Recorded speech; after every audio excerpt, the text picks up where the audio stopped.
Hər birinizə salam dostlar. Kanalıma ilk dəfə gəlirsinizsə, mən Gül Zeynalova. Artıq 2 ildən uzun bir müddətdir ki, sizlər üçün müxtəlif kontentli videolar çəkməyə davam edirəm və çox uzatmadan birbaşa bugünkü videomuzun mövzusu haqqında sizlərə məlumat verim ki, başlıqdan da gördüyünüz kimi bugünkü videomuzun mövzusu imtahana, yəni ki, ikinci şans blok imtahanına tarixdən düşə biləcək mövzular və onların analizidir. Əlbəttə ki, bu fikirlər mənim öz subyektiv fikirlərimdir. Çünki ötən illərdə də bu tipli diaqnozlar qoydum və dediyim situasiyalar, dediyim məqamlara imtahanda toxunuldu. Bu o demək deyil ki, mən dediklərim imtahana düşəcək. Yenə deyirəm, bu mənim subyektiv yanaşmamdır. Bu fikirlərlə razılaşmaya bilərsiniz və ya öz şəxsi fikirlərinizi aşağıda kommentdə hörmət çərçivəsində bildirə bilərsiniz. Çox uzatmadan öz analizlərimin ön baxışına sizləri dəvət edirəm. Onu deyim ki, mənim fikrimcə imtahanda düşən suallar çox rahat səviyyədə düşmüşdü. İkinci qruplar üçün, həmçinin üçüncü qruplar üçün əlbəttə ki, imtahanların səviyyəsi normal oxuyan bir tələbənin yaza biləcəyi səviyyədə idi. Nə çətin deyildi, nə qəliz deyildi. Biraz düşündürücü ola bilərdi. O da mən düşünürəm ki, bu imtahan gərəyi olan bir sual tipidir ki, düşündürücü sual olsun. Əgər olmasa, əlbəttə ki, bunun bir mənası qalmaz. Hər bir sual asan səviyyədə olmamalıdır. Çətin, orta səviyyələrdə həmçinin olmalıdır və imtahan həqiqətən də çətin yox, orta səviyyəli suallardan ibarət idi.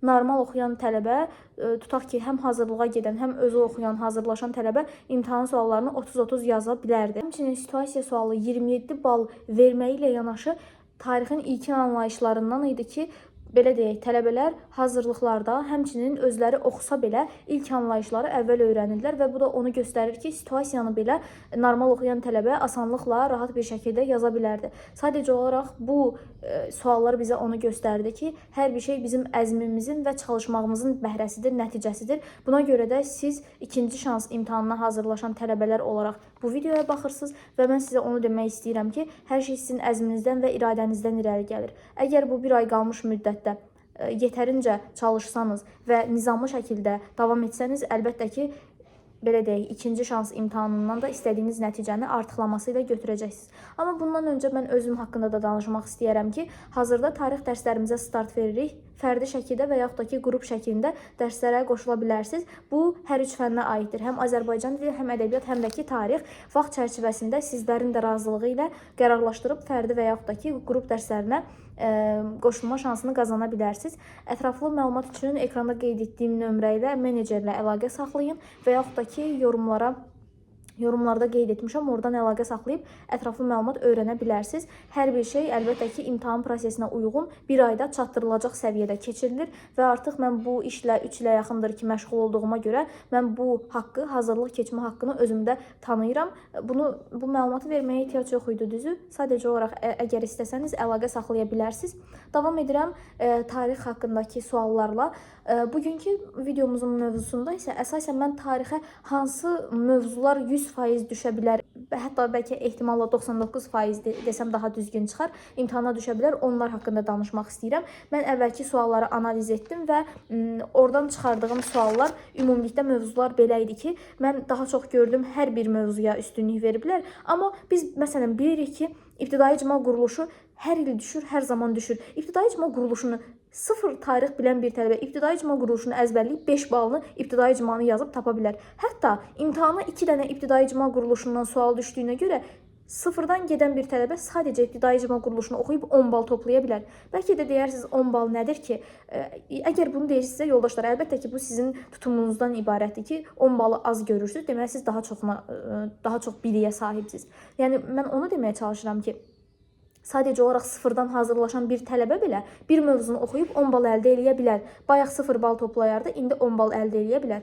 Yəni ki, ibtidai icma quruluşundan 2 sual düşmüşdü. Həmçinin AXC mövzusu hər il imtahana düşən sual idi. Bu ildə bir sual düşdü və ikinci şansda da əlbəttə ki, həm ibtidai icma quruluşundan, həm də ki, AXC-dən bir sualımız düşəcək. Mənim fikrimcə AXC sualı, qarışıq danışacağım ümumiyyətcə, hər kəs belə deyək də baxsın və sıxılmasın deyə sıfırdan getmək məncə məntiqsizdir.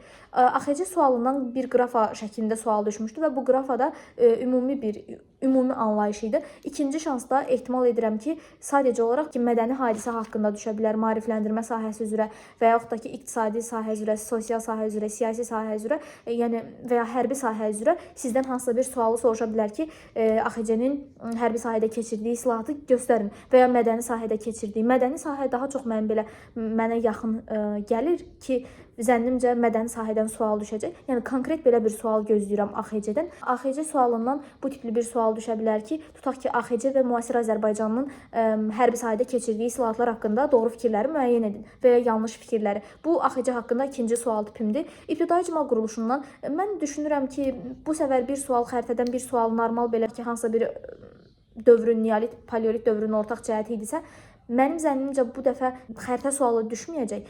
2 dənə sual düşmə ehtimalını azaldıram. Bir sual zənn edirəm düşəcək İbtidai icma quruluşundan.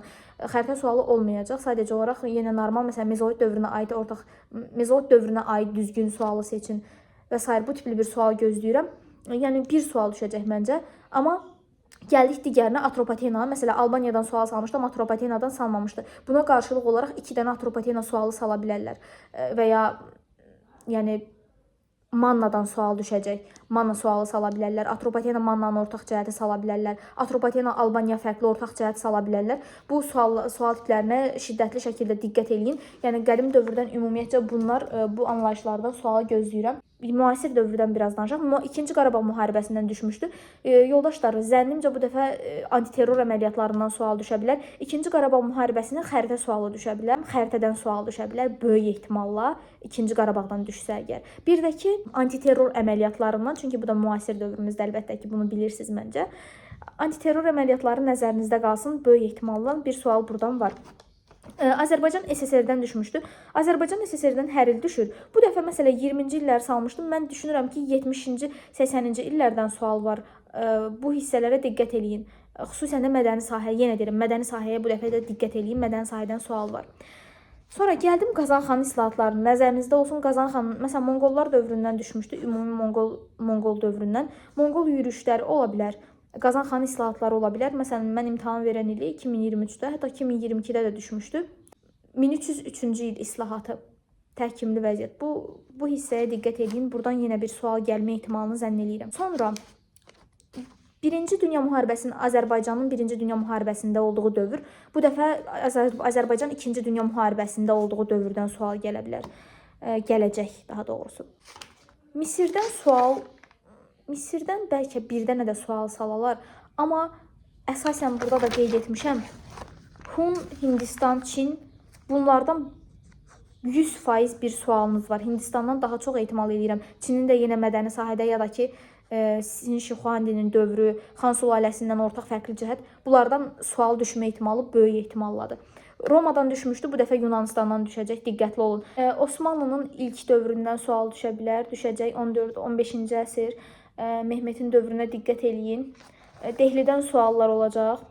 Ərəblərdən əslində sual var idi. Ərəbləri hər il suala salırlar. Bu ildə yenə düşmə ehtimalı var. Ərəblərə diqqət eləyin.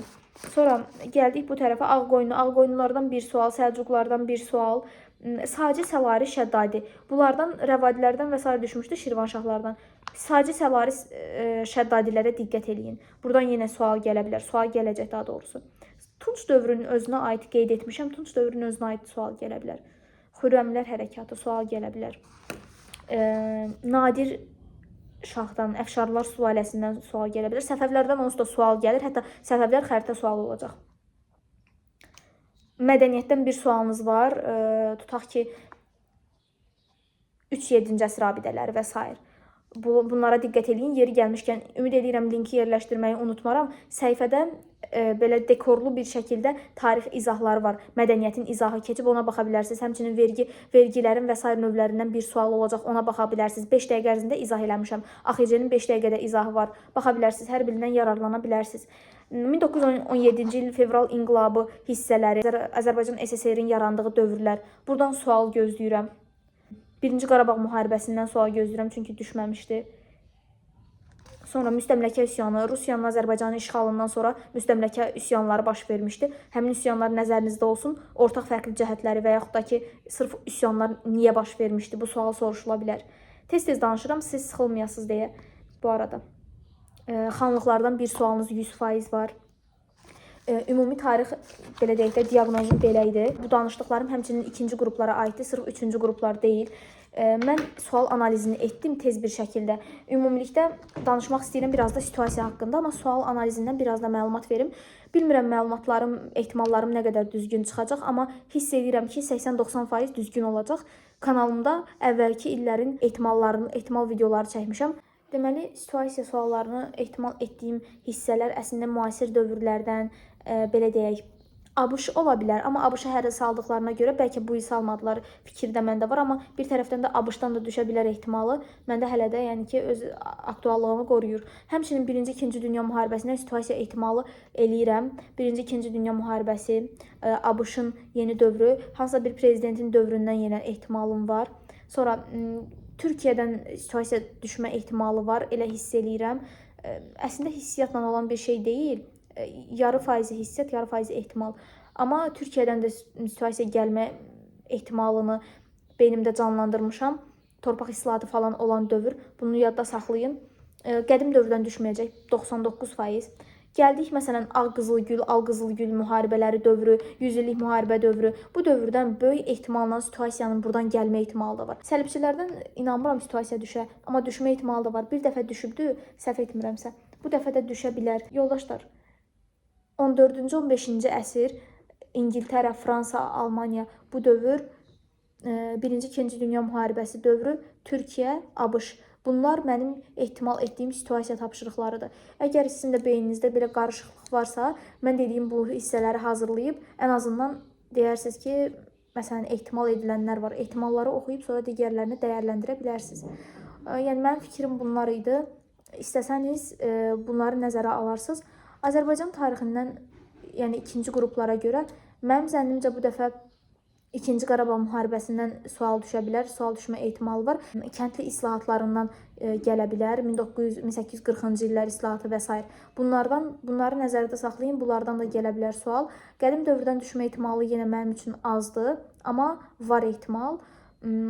İkinci qruplar üçün də, yəni Azərbaycan tarixindən bunları deyə bilərəm. Əlavə olaraq tarix haqqında video analizim bitdi, bu qədər idi. Ümid edirəm hər şey ürəyinizcə olar və hazırlaşdığınız qədərin bəhrəsini alarsınız. Nə artıq, nə əskik, hazırlaşdığınız qədərin, əziyyətinizin bəhrəsini alarsınız. Çünki əziyyətsiz bəhrə yemək və ya kimisə haqqına girmək çox pis bir şeydir. Çünki sizin istəməyərək qəbul olub sonra peşman olacağınız bir universitet başqalarının xəyalı ola bilər, başqalarının ümidi ola bilər, son ümid yeri belə ola bilər. Ona görə də siz çalışın ki, çalışasınız və çalışdığınız qədərini tələb eləyəsiniz. Çalışmayaraqdan niyə az yığdım, niyə yığmadım sözlərini dilinizə gətirməyəsiniz. Məndən bu qədər. Əlavə video fikriniz varsa aşağıda qeyd edə bilərsiniz. Videonu bəyənib paylaşmağı unutmayın ki, mənim də motivasiyam, həvəsim olsun çəkməyə. Eyni zamanda Azərbaycan dili və ədəbiyyat analizləri də gələcək. Sağ olun, özünüzə yaxşı baxın. Hələlik. Bye.